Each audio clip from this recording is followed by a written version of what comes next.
جب مولا کائنات علی ابن ابی طالب علیہ الصلوۃ والسلام کو ابن ملجم لعنتی نے ضربت لگا چکا تو آپ علی علیہ الصلوۃ والسلام نے مولا حسن اور مولا حسین سے فرمایا، میں تم دونوں کو وصیت کرتا ہوں کہ اللہ سے ڈرتے رہنا، دنیا کی خواہش مند نہ ہونا، اگرچہ وہ تمہارے پیچھے لگے، اور دنیا کی کسی ایسی چیز پر نہ کھرنا جو تم سے روک لی جائے، جو کہنا حق کے لیے کہنا اور جو کرنا ثواب کے لیے کرنا، ظالم کے دشمن اور مظلوم کے مددگار بنے رہنا۔ میں تم کو اپنے تمام اولاد کو، اپنے کنبہ کو اور جن جن تک میرا یہ نوشتہ پہنچے سب کو وصیت کرتا ہوں کہ اللہ سے ڈرتے رہنا، اپنے معاملات درست اور آپس کے تعلقات سلجھائے رکھنا،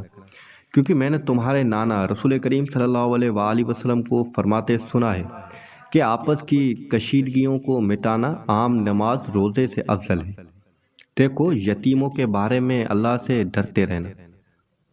ان کے کام و دھن کے لیے فاقہ کی نوبت نہ آئے اور تمہاری موجودگی میں وہ تباہ و برباد نہ ہو جائیں۔ اپنے ہمسایوں کے بارے میں اللہ سے ڈرتے رہنا،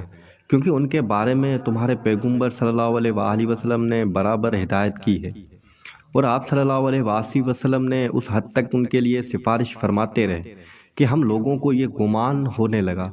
کہ آپ صلی اللہ علیہ وآلہ وسلم نے انہیں بھی ورثہ دلائیں گے۔ قرآن کے بارے میں اللہ سے ڈرتے رہنا، ایسا نہ ہو کہ دوسرے اس پر عمل کرنے میں تم پر سبقت لے جائیں۔ نماز کے بارے میں اللہ سے ڈرنا، کیونکہ وہ تمہارے دین کا ستون ہے۔ اپنے پروردگار کے گھر کے بارے میں اللہ سے ڈرنا، اسے جیتے جی خالی نہ چھوڑنا، کیونکہ اگر یہ خالی چھوڑ دیا گیا تو پھر عذاب سے مہلت نہ پاؤ گے۔ جان، مال اور زبان سے راہ خود میں جہاد کرنے کے بارے میں اللہ کو نہ بھولنا، اور تم کو لازم ہے کہ آپس میں میل میلاپ رکھنا اور ایک دوسرے کی آنت کرنا، اور خبردار،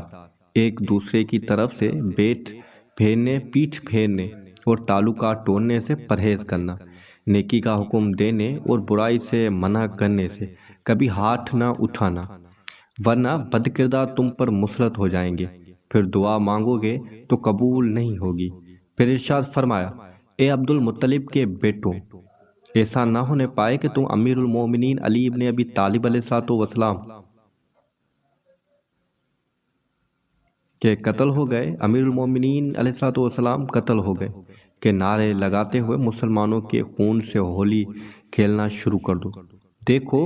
میرے بدلے میں صرف میرا قاتل ہی قتل کیا جائے، اور دیکھو، جب میں اسے ضرب سے مر جاؤں تو اس ایک ضرب کے بدلے میں ایک ہی ضرب لگانا، اور اس شخص کے ہاتھ پیر نہ کاٹنا، کیونکہ میں نے رسول کریم صلی اللہ علیہ وآلہ وسلم کو فرماتے سنا ہے کہ خبردار، کسی کے بھی ہاتھ پیر نہ کاٹو، اگرچہ وہ کاٹنے والا کتا ہی ہو۔